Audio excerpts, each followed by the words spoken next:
even in that, so long as you're aware of that issue, you can reason about it, even if the physical structure of your brain is injured or damaged in some way, or different, just not neurotypical. All right, well, that's a big question. The credit, first of all, for what we can control and what we can't control in the world, that goes back to Epictetus.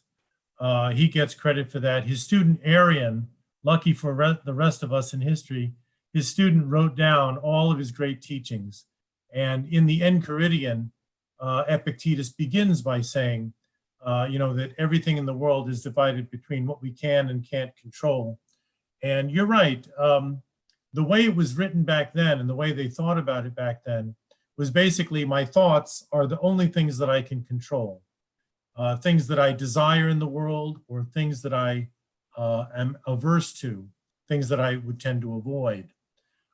Those thoughts are really the only thing I can control. Everything else, the weather, the thoughts of other people, my reputation, my properties, all those other things, I may think that I can control them, like especially my property. I own my house, it's under my control, but actually it's not. A windstorm can blow it down, a fire can burn it down.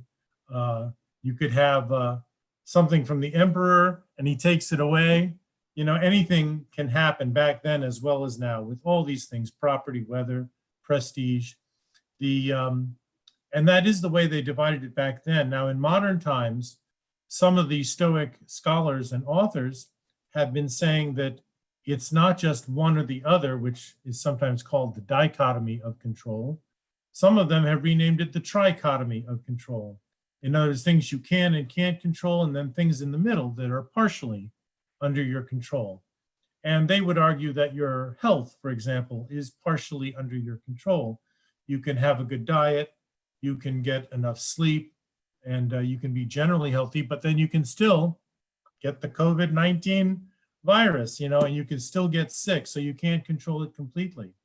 Now, there are some scholars, I think, who have made a good point. I think Massimo Pigliucci, in a recent keynote speech, he did describe that he dislikes the trichotomy term, and he would rather just think of it as what you can and can't control. But that's just a preference on his part. I think other scholars have embraced the idea that if we can just help people understand this better, whatever the terms are, we should help people do that.